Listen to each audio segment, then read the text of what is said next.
Hi there. Welcome to Campfire Fox Lists, where I list a few things and we talk about them. Enjoy.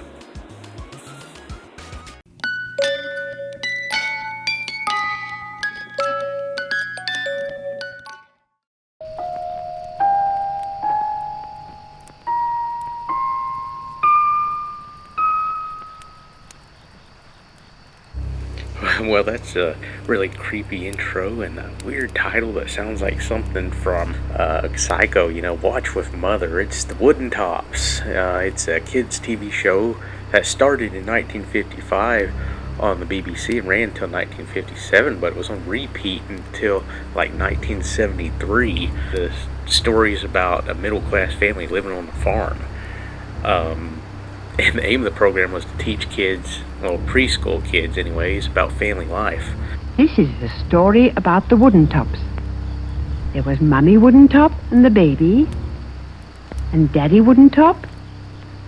Then there were Willie and Jenny the twins, and Mrs. Scrubbit, who comes to help Mummy Wooden Top, and Sam, who helps Daddy Wooden Top, and last of all, the very biggest spotty dog you ever did see. And they all live together in a little house in the country. I mean, they just move like they're alive. That's so weird. I can just imagine little kids sitting here trying to watch this. But that being said, though, I really do dig the narrator. Like, she really sells this, It's just them creepy puppets just take me right back out of it. Sam, tell us about your uncle's horse that went so slowly you could hardly see him move. Oh, yes, Sam. You tell such lovely stories. But you know that story. Heard it dozens of times. Oh, but tell us again, Sam. Yes, do. Oh, all right. I can feel you there. Oh, I wonder what that creepy horse is doing. This don't sound like this is the first time Sam's had this happen. I don't know if this is a true story, but it's what my Uncle John told me. He used to work on a farm a long way away from here. Plowman he was. Used to get the fields all ready every year for planting seed. And an old horse, Called Bob. yeah, he used to pull the plow. Do plows go fast, Sam? Well, this one didn't, especially with Bob pulling it. He just went as slow as he could. Stop tickling me. Holy crap, Sam. I don't know where this story is headed, but it's definitely getting kind of strange. The old Bob, he never went fast at the best of times. But show him a plow, and he'd creep along so you couldn't tell he was moving hardly. Sam knows how to spin an interesting story. One day, my Uncle John was just standing holding the handles of his plow, because old Bob was stopping to think things over for a bit, when he saw a field mouse run up Bob's leg, over his shoulder, and sit on his back, just by the saddle. Oh! Even the creepy puppets are creeped out by that weird horse and its strange voice. I'd say knife, up came another mouse, and sat down beside the first one, and they began to talk to each other. mice can't talk. Well, my Uncle John thought they could. He got so as he could understand them in time. And the mice came again, didn't they, Sam? Every day? Yes, every day. Every day at the same place, old Bob would creep along so slowly that the two mice had plenty of time to run up his leg and sit down for a little chat and a nice ride up the field and back. Your Uncle John liked the mice to come, didn't he, Sam? Yes, he did. Oh, he's breathing down my neck again. Dobby. You get sort of lonely sometimes out in the fields all by yourself. This is already uncomfortable as can be with the way these puppets are. Now we got Sam talking about being lonely in a field. Well, one day, when they came to the place where the mice got on, as you might say, only one of them came running up. Uncle John waited, and the mouse waited, and old Bob, he waited. That was easy for him, 'cause he'd gone to sleep. Well, after a time, there was a little squeak somewhere down by Bob's foot. There was the second mouse, calling out to her friend. What did she say, Sam? Oh, you know what she said. She said, I can't come for a ride up the field today, 'cause I'm in a hurry. So... I'm going to walk! Ah. Okay, now even the horse is like backing away slowly. Dobbin. Hey, Dobbin. Dobbin, come here, lad. What's the matter, Sam? Oh, Dobbin, he's lame. He ain't the only one that's lame around here, Sam. So Sam fixed Dobbin's shoe on well enough for him to walk into the village to see the blacksmith. And by the time the twins got back, he'd nearly finished. You know, when they first showed this shot, I honestly thought the dude was milking the horse. Oh, there you are. Nearly ready. Does it hurt him, Sam? No, not a bit. Quiet now, boy. Oh, he just wonders why he's got to stand still, that's all. Steady there. Steady, boy. Whoa there, Dobbin. Good boy. Does he know he's going to have a new shoe, Sam? Well, I don't know about that, but he'll soon know when he gets it. There's just something really creepy about just how this horse is acting with him. I bet you he's taken out horses before. Do all horses have to have shoes, Sam? Oh, no, not little ones. They only run about in the fields and play on the grass. That's soft, you see, and doesn't hurt their feet. But when they have to walk on rough ground or go on the roads like Dobbin, they need iron shoes. And if they didn't have iron shoes and had to walk over stones, they'd hurt their feet, wouldn't they, Sam? Yes, my dear, they would. Then they couldn't walk properly. I'd rather be a little horse and run about in the fields without any shoes at all. Like in the song. Shoe the little horse and shoe the little mare and let the little goat run bare, bare, bare.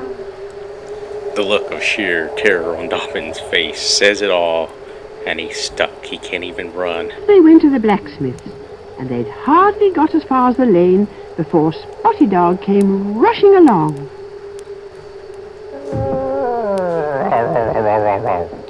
Holy crap, what is that thing? That sounds like an old man trying to be a dog. When he saw no one, he was quite surprised. And he was rather cross to think they'd all gone off without him. So he sat down on the grass and lifted up his head and began to howl.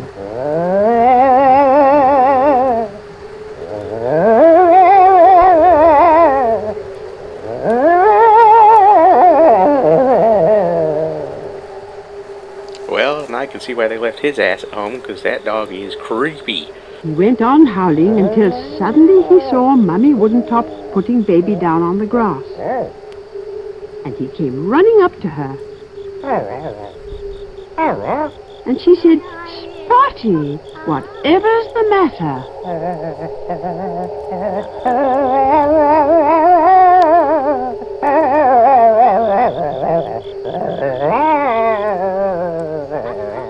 Oh. I can tell you right now what drove that dog. It's possessed. I wouldn't let it anywhere near that baby. Oh, poor Spotty.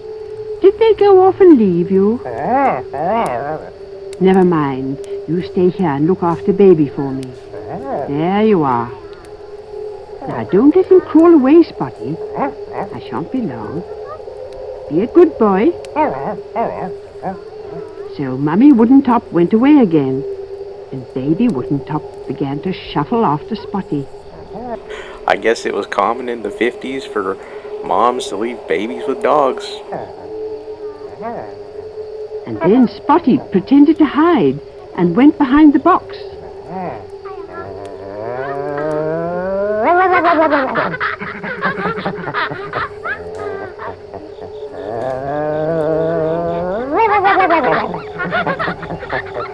That baby's got baby bird chicken feet legs. What is that? That's so weird. Look at him.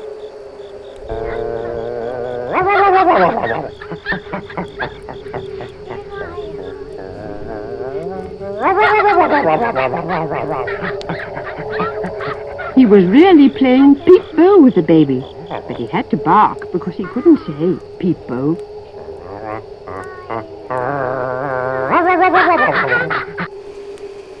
And this thing goes on for a while. And it's just this over and over again.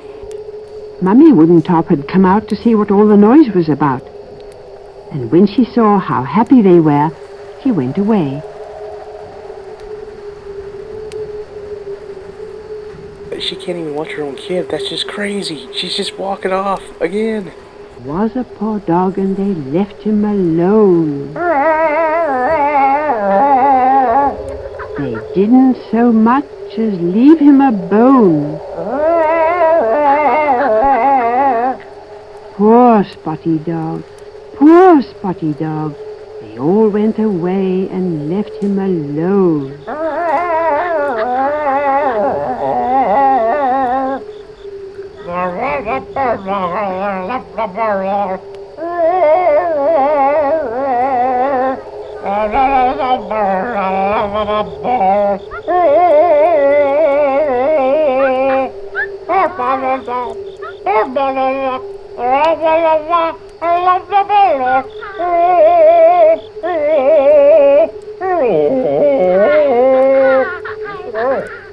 This is how it always starts. You know, you have a possessed dog, and he's reading from the Book of the Dead. The next thing you know, you got deadites crawling around, and you have a creepy puppet show.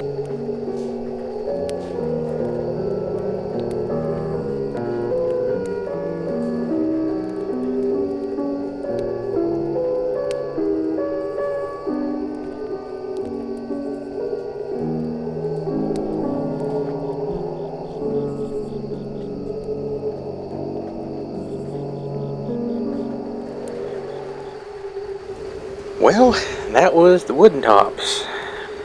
What I got from that was Sam the horseman was a perv. The horse couldn't wait to get away from it all. The mother just abandoned her kid with a possessed dog. It's ironic because the show says watch with mother and the mother runs off, so on to the next. Okay, up next is a series of rural civil defense TV spots from the mid-60s. They use puppetry, and I guess it's aimed at adults, but it's just, I don't know. It kind of seems like it's also aimed at kids. Anyways, that's what we're checking out next. In any disaster, your livestock need protection too. In case of nuclear attack, radiation is as dangerous to animals as it is to people. A good animal shelter is a 2-story basement-type barn with a hay-filled loft. You can get better protection by piling hay along the sides of the building. This gives more shielding, and shielding cuts the radiation danger. Are they starving that cow? I don't know if radiation is going to hurt it that much. It might actually get some meat on its bones. I didn't know that, hay would stop radiation. Mr. Rogers might have a solid plan there. There are many more farm facilities that can be adapted to serve as some kind of shelter. For detailed information, get your free copy of Your Livestock Can Survive Fallout. In an emergency, shelter your livestock, then take shelter yourself. I just love how calm and creepy this whole thing is. I mean, it's just this man and his cow, that's all he's got to his life, and he's just trying to save it from nuclear disasters. Right now, as you're watching this program, suppose you suddenly heard...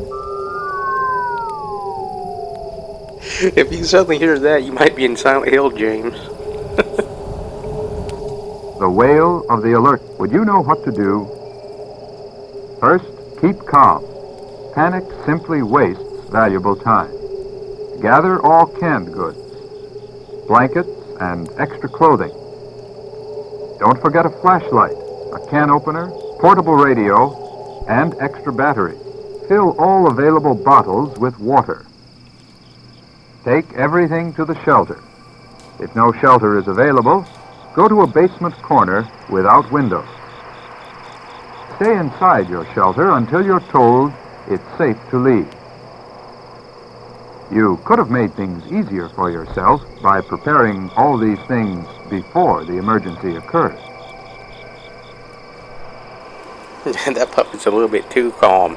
I love how he's got everything just labeled, water and shelter. I mean, I guess you ain't got a shelter like they said. You gotta go to the corner of your basement, but if you ain't got a basement, what do you do?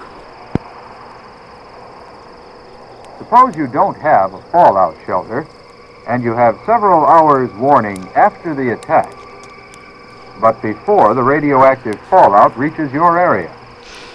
Damn, this guy's a stone cold killer. Look at that. He's told that they're going to have a nuclear attack. He's just sleeping it off. Your area.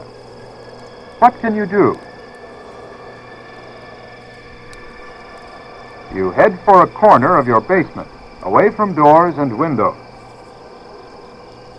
Sandbags or concrete blocks, even bales of hay or fertilizer will give you some protection. Remember, the important point about radioactive fallout is shielding. More shielding between you and the radiation, more protection. There are many things you can improvise if you have the time. But how much better to be safe? Develop a shelter project in advance. You can protect yourself with cow poop and hay. In the early periods of American history, every family had a survival plan. When a fire, flood, or Indian attack came, everyone was prepared. It had to be that way. It's like a shot from Evil Dead yet again. You expect that puppet in the mirror to reach out and strangle him, He's just dead inside. You can see it. This is a man who's given up on himself and his cow. Because early Americans lived in dangerous times. We too live in dangerous times. To survive, we must be just as alert, just as prepared as our forefathers. Do you have a family survival plan? If not, start one now. There's a civil defense booklet filled with facts and tips to help you make preparations for any disaster, natural or nuclear. Plan now, and no matter what happens, you will be ready. Get your free copy of Your Family Survival Plan from your county agent or civil defense director. But every single time that one of these little ads ends, it always has that contact your county agent or civil defense director. And it just feels like it's going to be one of those skits from Don't Hug Me, I'm Scared, where the sandwich board's going to start talking and spewing black stuff out of his eyeballs or something. Almost every home has a potential shelter. Take a good look around your home. Find the safest area. Then decide what needs to be done to add to the protection. That's not your home, Bob. But don't let that enthusiasm carry you away. Have an organized plan. Getting that home shelter built is mighty important to you and your family. A little money, a few extra hours, can turn your home into the safest place for you and your family. Have an organized plan. See your county agent or local civil defense director. Accidents can happen everywhere, to everyone. During a nuclear attack or even a natural disaster, medically trained personnel might not be able to reach you. That's why it's important that you take a first aid course. Even in your daily living, first aid will prove helpful. And during a national emergency, it will be invaluable. Be prepared. Have a good first aid kit available and learn how to use it. Enroll in your local first aid and medical self-help courses. I'd like to know how good old Bob there ended up with a broken arm when we saw him bash the back of his head when he went flying down them stairs. No one can predict the future. The most we can do is to be prepared for whatever might happen. That's really weird. I didn't know his eyes could move. That's why we carry auto, fire, and life insurance. But what about another kind of insurance? Insurance that will protect your farm from possible nuclear war. An insurance called preparedness. Do you know which animals need the most protection from fallout? Or how you will feed your livestock during fallout? Your farm preparedness plan, prepared by the Department of Agriculture, is geared to help you check out your disaster preparation, to enable you to prepare for emergencies quickly and efficiently. Ask for your free copy of Your Farm Preparedness Plan. That narrator couldn't wait to bust out that mom joke. When radioactive fallout drifts to the ground, it may look like very fine dust particles. These particles are only dangerous to living things. It's actually kind of funny that they're trying to make out that nuclear is just only dangerous to living things, which is most things. This fruit would be perfectly safe to eat if you just peel it.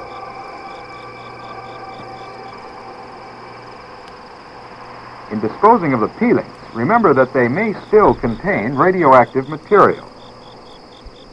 Canned goods, bottles, or jars should be washed carefully before using. Scrubbing vegetables and peeling fruit makes the food perfectly safe to eat. Most inanimate things contaminated by fallout can be washed and used. Cut the danger of radioactive fallout. Learn what to do. Well, who knew you can just wash away nuclear radiation or peel it away? You still gotta touch it, though. You can't explain how you're supposed to do that and not die.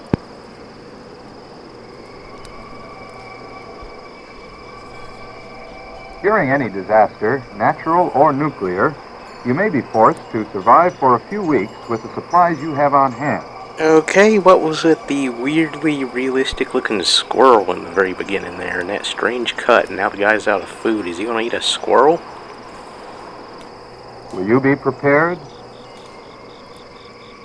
We suggest you store a 14-day supply of food. Choose foods your family likes, that require little or no water, can be eaten without heating, are put up in one meal size, and can be rotated in your home food supply.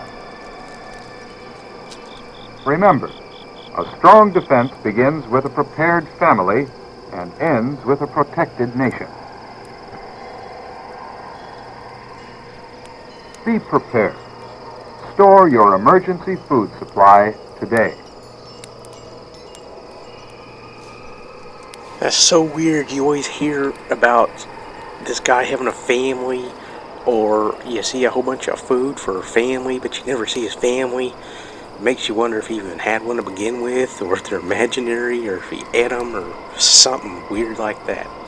Anyways, that ends the story of Bob, or I don't know what the heck the puppet's name was, but that's the end of the really weird 1960s civil defense TV spots about nuclear attacks.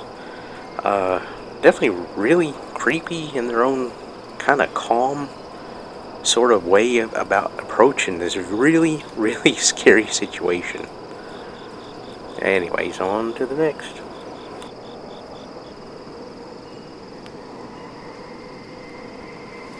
Alrighty, so up next we got Storytelling, Can You Tell It in Order? It's one of those films they would have shown in a classroom in the 60s, you know, to educate you.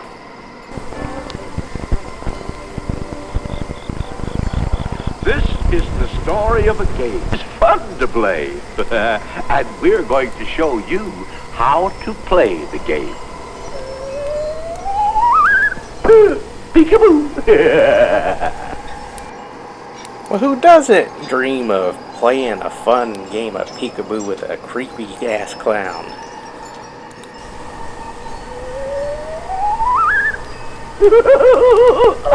Whoa, that was fun, wasn't it? But that isn't the game we're going to play. No, sirree. But to play this new game, I've got to make some magic. And the game is called What Happened First. Now, I'll make some magic. Hocus! Hocus! Abracadabra! Wow, this clown sounds like he's trying to coach someone on what not to tell the cops for what he's done. I mean, I'm expecting any second here for Chris Hansen to pop out and tell him to have a seat and eat a cookie. You see, there is a picture of Jim. Now, I'm going to tell you a story about Jim. And to play the game, you have to listen very, very carefully to the story about Jim and remember it. Are you ready? Huh?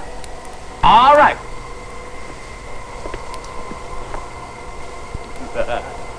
Now, this is the story about what happens when Jim's bedtime comes.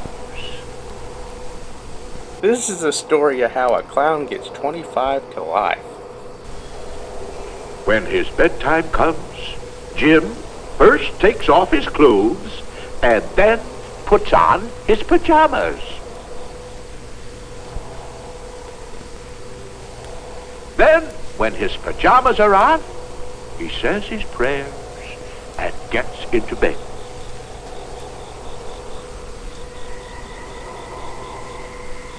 After he's in bed, Mother comes and tucks him in, and then Jim goes to sleep. Now then, can you remember all the things that happened in the story? Huh? I remember that time that creepy clown sat in the closet, watched Jim get undressed, and then redressed and go to bed. This happened first?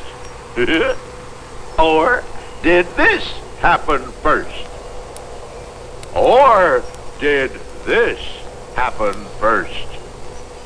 Or, this happened first, didn't it? Remember, the first thing that happened in the story was Jim got undressed. I'm pretty sure Jim's dead. Oh, this clown is just reliving this sick memory over and over again, and he wants you to help him remember.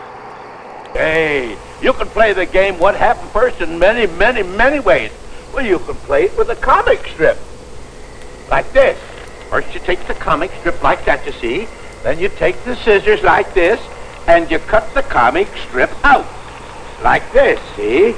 Now you just take your time, cut it out like that, and then you cut it apart like this. And you cut that out, and then you cut this off here. Like that. Now, put the scissors back where they belong. Then you look at the story that the pictures tell, like this, see? You gotta love just how casual this dude is about cutting things off bit by bit. And he's even got a pair of floating scissors. Then you mix the pictures all up like this. Then you try to remember what happened first.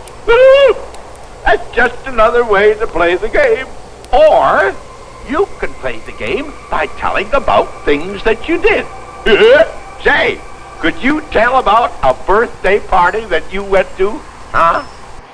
At this point, I reckon we're just strapped in this crazy clown's basement, and he's gonna cut us up to bits while we tell him about birthday parties. Another way to play the game is to draw pictures. Draw pictures that tell a story. You can make them tell what happened first and what happened next. Say, I'm going to show you another way we can play the game. This clown's gonna teach you all kinds of new fun games, like death. Now, I'm going to tell you a story. You listen, watch the pictures, and remember. You must remember what happened first, what happened next, and then, whoo! I wonder what happens to you if you forget how to tell the story in the right way. He also sounds like he just sat on a cold ice cube. This is another story about Jim, so whoo! Now listen. One day, Jim was playing with his airplane. I think I seen how this story ends, and I can tell you, it don't end well for Jim. A rubber band made it fly very, very high. But the rubber band broke. It was his last rubber band. He would have to find a new one. So Jim told Abby to wait until he came back. Then he went to look for a new rubber band. Don't you just hate when that happens? I mean, you're playing around in this darkened purgatory with your hellhound, and then your rubber band snaps on your paper airplane. The rubber band is broken. Do you have a rubber band? No. But he gave Jim a candy stick that looked just like a barber pole. Good old Jim is the reason why we now know not to take candy from strangers. You have a rubber band? The man said, yes, I have one. And you may have it.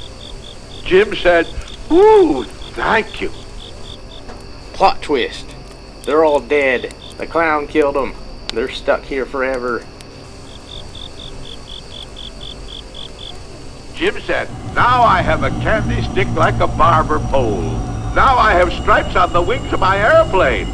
Now I have a rubber band, and now I can fly my airplane again.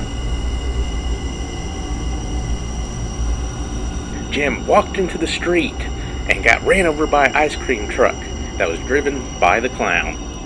That painter had a rubber band that big just in his pocket, just casually. And then he goes and paints the kid's plane. And then the kid sticks his finger in the paint. What? And that is the end of the story. Now, let's play the game of what happened first. You tell the story to me. Remember what happened first? And so ends Jim's adventure as told by Ronald McDonald's creepy drunk killer uncle. I hope you enjoyed it. If so, let me know. Thanks for sitting around and humoring an old fox and his tales. If you'd like more, please hit like and subscribe. And remember, nothing is more frightening than a fear you cannot name.